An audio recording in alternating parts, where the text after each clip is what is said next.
Bom dia, meninas, tudo bem com vocês? Mateus 28.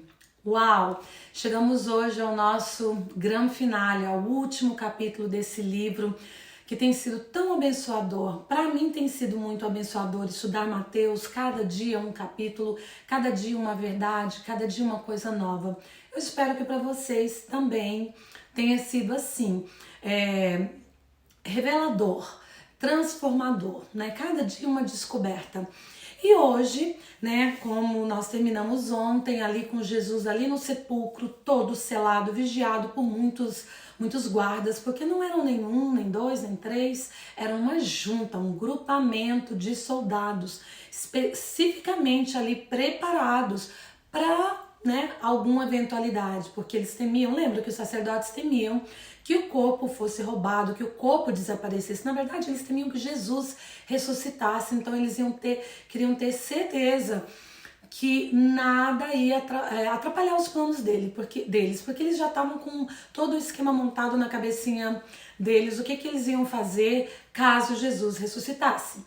E aí, na manhã de domingo, né, tem algumas mulheres, elas vão ali ao túmulo para ungirem o corpo. Por que elas não foram antes? Porque era sábado, e sábado, de acordo com a lei judaica, não se podia fazer nada. Lembra, Jesus morre na sexta-feira, e aí depois do pôr do sol na sexta-feira, nada se pode fazer até o pôr do sol do sábado. Então elas tiveram que esperar o amanhecer de domingo para poder irem ungir, preparar, embalsamar esse corpo. E eu imagino que elas vão ali pelo caminho, conversando uma com a outra, porque talvez elas nem soubessem da quantidade de guardas que estariam ali, elas deviam estar se perguntando como é que a gente vai fazer, né, para abrir, para tirar aquela pedra enorme. Só que quando elas chegam ali, tem um terremoto, a coisa fica bem nossa, que palavra difícil, amedrontadora. Ai, desculpa, acho que é isso. E elas veem um anjo e o anjo fala para elas, olha, isso é no momento que Jesus ressuscita. Olha, Jesus não está aqui, Jesus ressuscitou. E ele abre, né, ali o sepulcro está aberto, mas o anjo ele não abre o sepulcro para que Jesus saísse, porque Jesus não precisava sair por uma porta aberta. Vamos combinar? Que se ele foi capaz de ressuscitar, ele poderia, o espírito dele simplesmente sair como de fato saiu daquele sepulcro ainda fechado. O que o anjo queria mostrar para elas era que ele não estava mais ali. E elas ficam Nossa, meu português hoje tá difícil. Amedrontadas. Vou ter que escolher umas palavrinhas com menos encontros consonantais, porque tá cruel. Elas ficam com muito medo ali daquela situação, mas o anjo fala, olha, imagina também, né? Vamos combinar? Ver um anjo ali, e o anjo tava com um aspecto de relâmpago, então era algo assim que impunha um certo medo. E o anjo fala, olha, ele ressuscitou e ele vai para Galileia, vai vocês contarem para os discípulos. E ao mesmo tempo, os soldados, né, aqueles que estavam ali de guarda, de prontidão, de plantão, para ter certeza que nada e nem ninguém iria abrir o túmulo, né, ia tirar aquela pedra que estava ali selando o sepulcro, eles ficam ficam com medo. Vou escolher palavras fáceis. Ficam com medo e saem correndo para encontrar os sacerdotes, né, os principais dos sacerdotes, para falar para eles, olha, a gente não falhou na nossa missão. Até porque, caso alguma coisa acontecesse com o corpo de Jesus, fosse roubado, alguma coisa acontecesse, alguém tentasse abrir ali o sepulcro, eles poderiam ser punidos de morte. Sim, porque uma missão dada a um soldado, ele tinha que guardar com a vida. E caso ele falhasse, a punição era morte. Então esses soldados, esse grupamento vai lá para os principais dos sacerdotes e relatam o que aconteceu de verdade. Não foi ninguém que veio, ele sumiu, um anjo apareceu, teve esse terremoto, teve esse tremor. E os sacerdotes, eles já estavam maquinando tudo, eles já sabiam, e eles sabiam que deu ruim para nós, deu ruim, essa notícia não era a que a gente queria, mas e agora? O que a gente vai fazer? Então, vamos fazer o seguinte, eles reúnem ali um conselho e resolvem subornar os guardas ao invés de matá-los, porque se eles matassem a coisa ia ficar mais evidente, né, que Jesus havia ressuscitado. Eles subornam os guardas e dizem, olha, começa a espalhar aí uma fake news. Gente, fake news é antigo, olha aí, tempo de Jesus já estava tendo fake news. Começa aí a espalhar uma fake news de que vocês dormiram durante a noite e vieram os discípulos, outras pessoas, e roubaram o corpo. Mas, gente, vamos combinar? Vamos combinar que se um grupamento, né, foi designado para guardar aquele sepulcro, vocês acham de verdade? Vamos partir do princípio que muita gente fala, não, mas Jesus não ressuscitou porque os guardas dormiram. Gente, meninas, raciocina comigo. Imagina que esse grupamento, todo mundo ia dormir? Claro que não, claro que não. Pelo menos uma boa parte ia ficar acordada se um ou outro resolvesse dormir. Não, você fica... Eles iam, como é que fala? Tomar turnos, take turns, um plantão da meia-noite às 3, das 3 às 6, uma coisa assim. Então você dorme agora, fica acordado. Era assim que funcionava. Jamais todo o grupamento iria dormir. Isso não procede. O que os fariseus, os mestres da lei, os sacerdotes queriam era propagar essa fake news para que a ressurreição de Jesus passasse como algo falso, algo que não teria acontecido. Mas, meninas, a gente sabe que não é verdade, a gente tem provas disso. Voltando, aí é essa história que é espalhada, só que mesmo com o espalhamento, né? Meu Deus, meu português hoje tá doído.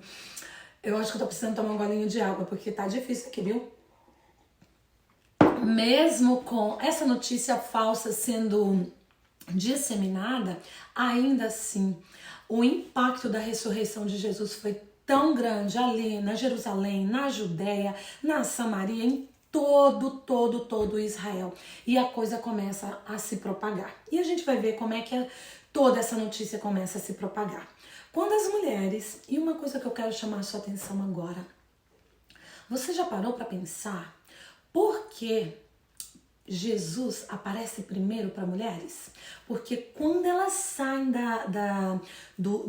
ali do túmulo, né, que o anjo manda elas, olha, vai falar para os discípulos, no caminho para irem encontrar com os discípulos, quem que aparece para elas? Jesus, no seu corpo todo transformado, ressurreto, Cristo ressurreto, aparece para elas. E aí eu sempre me pergunto, por que Jesus, né, com discípulos, com homens, resolve aparecer primeiro para mulheres? Você já se perguntou isso? Eu não vou te responder, mas eu tenho as minhas conjeturações. Não tenho provas, mas eu gosto de raciocinar em cima de coisas assim que...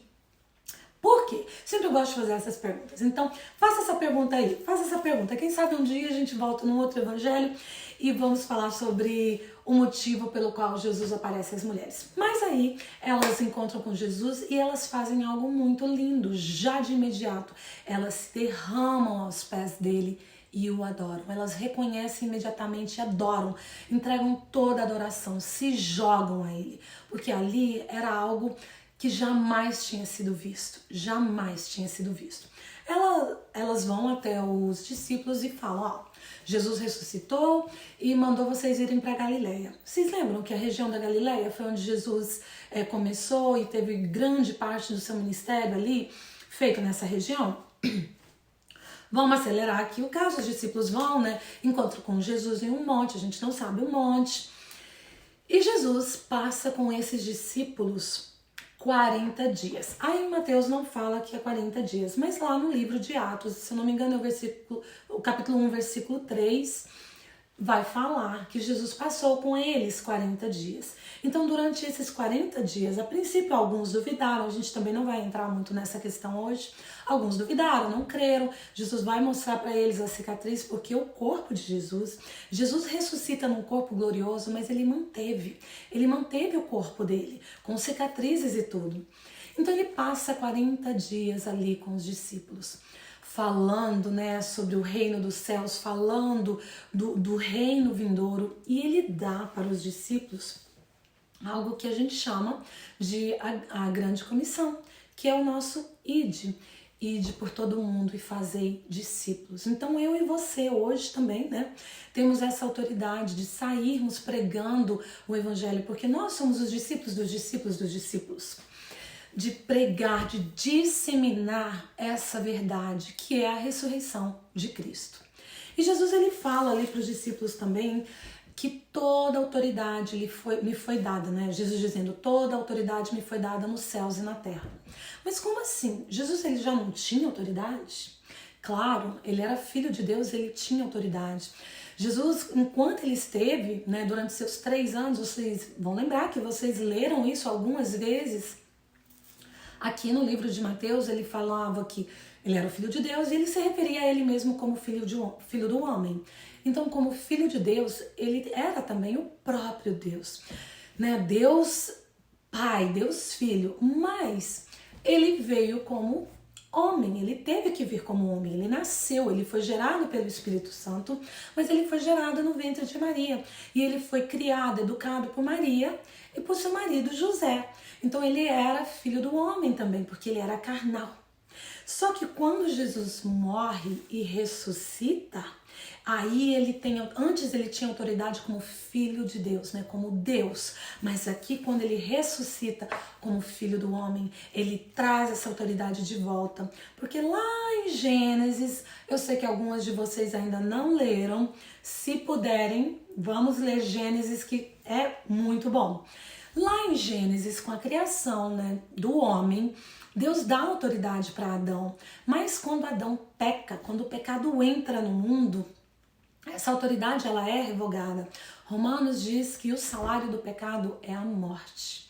E foi exatamente isso que acontece, né? Que aconteceu com o homem. Ele morre espiritualmente. E quando Jesus ressuscita, ele traz de volta essa autoridade. E é por isso que hoje eu e você, se morrermos em Cristo, nós vamos ressuscitar com ele na glória. Porque Jesus não teve pecado. Mas ele carregou sobre ele os nossos pecados. Lembra do capítulo de ontem? E quando ele ressuscita, ele tem autoridade sobre a morte. É exatamente isso que ele faz. Meninas, eu não sei vocês, mas eu acho isso maravilhoso. Hoje nós podemos ter a vida eterna graças a esse Cristo ressurreto. E aí, se ainda tem alguma dúvida sobre a ressurreição de Cristo, eu só queria pontuar algo que eu acho muito importante. Lá em Israel, lá no túmulo, né, que é o túmulo de Jesus, porque eles foram, não foi algo assim que desde quando ele morreu eu sabia que era o túmulo dele, foi a arqueologia, por isso que diz lá atrás que nós temos provas arqueológicas, provas contextuais, provas de livros, de estudos, tem muita prova. Então encontraram o túmulo dele e hoje lá no túmulo dele tem uma plaquinha escrito assim, ó, He is not here. Que significa ele não está aqui, ele não está lá. Ai, porque ele ressuscitou, ele ressuscitou. Ele é o único que foi capaz, que é capaz disso. Então, por que nós cristãos, nós temos a certeza da nossa salvação e temos a certeza que o cristianismo é o caminho, é a religião que te leva para Deus? Lá em João, vocês vão ver que ele vai dizer, eu sou o caminho, a verdade e a vida. Ninguém vem ao Pai senão por mim. Não há outro caminho. É Jesus o caminho. E o corpo dele não está ali porque ele foi ressurreto, ele ressuscitou. Hoje, nós sabemos, se você quiser saber onde estão os restos de Maomé, o pai do islamismo, né? Os restos mortais dele estão em um túmulo lá na Arábia Saudita. Buda, os restos mortais de Buda, você pode visitar em não sei onde, mas é na China. Mas os restos mortais de Jesus nunca foram encontrados e jamais serão encontrados por um único motivo, porque ele ressuscitou em um corpo glorioso, o próprio corpo que ali estava morto. Não foi só o espírito, foi o corpo. Ele reviveu aquele corpo. E ainda hoje, ele ainda mantém esse corpo com ossos, com carne, mas em forma de glória. Eu acho isso, se isso não tocar no seu coração. E uma prova maior, né, que nós temos da ressurreição de Cristo É o testemunho dos apóstolos, é o testemunho dos discípulos que passaram depois, 40 dias, né, depois dele ressurreto, eles passam 40 dias com ele. E a Bíblia ainda diz que Jesus apareceu para umas centenas, né, para outras pessoas, não só os discípulos. E aí, esses discípulos é que vão propagar, é que vão expandir o cristianismo. Se Jesus não tivesse ressuscitado, não teria cristianismo hoje, não teria, porque os discípulos ficaram decepcionados até aquele momento, por mais que Jesus havia falado que ele iria ressuscitar, os discípulos não conseguiam entender, não entendiam que isso era uma realidade, que ele iria ressuscitar e ainda passaria alguns dias com eles. E aí, esses discípulos, eles vão ser torturados e mortos. Vocês acham que eles morreriam por uma mentira? Vamos pensar? Vocês acham que se eles não tivessem visto ali com os olhos, né? Tomé pede até para tocar ali na mão de Jesus, para ter certeza que Jesus estava ressurreto, para ter certeza que era Jesus mesmo. Vocês acham que eles iriam ser apedrejados, ser mortos, crucificados de cabeça para baixo, decapitado? Foi isso que aconteceu com Pedro, com João, com Tiago, com todo mundo, com Paulo, em prol da maior verdade que eles puderam presenciar. Porque uma mentira, ela não se sustenta. Ela não se sustenta por tanto tempo. E diante, né, de tortura, as pessoas acabam confessando até crimes que elas não fizeram, né? Ai, nega isso, fala que você fez. Enquanto ela, né, tem um torturador ali, a pessoa diz, eu fiz mesmo. Confessam crimes que elas não fizeram, negam crimes que elas não fizeram também. Então, vocês acham de verdade que se Jesus não tivesse ressuscitado, os discípulos não iriam negar ao primeiro, ou talvez um, poderia até, vamos supor que Pedro não negasse, mas Tiago negaria porque, não, mas nenhum deles negou. Sabe por quê? Porque era tão vivo, era tão forte, esses 40 dias que eles passaram com Jesus foi tão forte, foi real, não foi mentira, não foi sonho. E Jesus passa 40 dias com eles e depois sobe aos céus. Eles presenciaram tudo isso. Então, quando as ameaças, quando os perigos, né, chegaram até eles, o que eles disseram? Eu morro porque eu conheço a verdade. E essa verdade, ela me libertou. Eu prefiro morrer porque se eu morrer, né, defendendo essa verdade, eu sei para onde eu vou. E é por isso que hoje eu e você temos acesso a esse Cristo, porque esses discípulos não negaram essa verdade. E eu espero que hoje você também não negue essa verdade que se propagou por mais de 2000 anos. E que deixe que esse Jesus que ressuscitou 2000 anos atrás, a gente tem que deixá-lo ressuscitar todos os dias nos nossos corações, deixar que ele esteja vivo. Por isso que eu, particularmente, não gosto muito de cruz, porque Jesus, não gosto daquela imagem, não gosto mesmo, daquela imagem de Jesus numa cruz. Não gosto. Sabe por quê? A cruz é um simbolismo muito forte e muito forte mesmo, de que Jesus morreu pelos nossos pecados, mas ele não está lá. Ele não está lá. A cruz não define Jesus. Não define. Se Jesus não tivesse ressuscitado, hoje não teríamos esse cristianismo lindo, hoje não teríamos o que nós temos, o acesso a Ele. E não teríamos a promessa da vida eterna que temos. E eu tenho certeza que se morrermos com Ele, ressuscitaremos com Ele. Então, meninas, hoje chegamos ao final do estudo de Mateus. Tudo que nós aprendemos, né, desde o comecinho, desde o nascimento, vida, ministério, crucificação e ressurreição, culmina aqui hoje, nesse final, no grande finale, que é a ressurreição de Cristo e que é o ID. Agora vamos propagar essa verdade, vamos propagar porque é a verdade. Como ele mesmo diz, eu sou o caminho, a verdade e a vida. Ninguém vem ao Pai, ninguém vem ao Pai senão por mim. Então, terminamos Mateus. Eu quero te agradecer pela fidelidade de estar comigo aqui todas as manhãs. Eu espero que Deus tenha tocado no seu coração, eu espero que Deus tenha falado a você, eu espero que os teus olhos estejam abertos e que tenha despertado uma curiosidade de conhecer esse Deus maravilhoso um pouquinho mais. Então, Mateus terminou, mas não significa que você tem que terminar com a sua busca, com a sua jornada. Essa jornada em Mateus acaba aqui. E era isso que eu queria. Eu espero que realmente tenha sido uma bênção para vocês.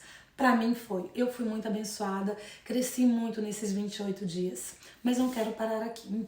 Então eu vejo vocês amanhã em Mateus 29. Peraí, mas não tem Mateus 29. Quer dizer que acabou? Mateus, acabou, mas eu acho que a gente não pode parar por aqui não. Você não concorda comigo? Então vamos fazer o seguinte, eu vejo vocês amanhã aqui nesse grupo e aí a gente conversa um pouquinho sobre o que mais que a gente pode fazer, tá bom? Combinado assim? Muito obrigada, Deus abençoe você, Deus abençoe a sua vida e agora multiplique, faça o ID, é um convite para você também disseminar esse evangelho da ressurreição, Jesus ressurreto. Não morto no madeiro, mas vivo, vivo em mim, vivo em você. Tenha um dia abençoado e a gente se vê aqui amanhã. Deus te abençoe.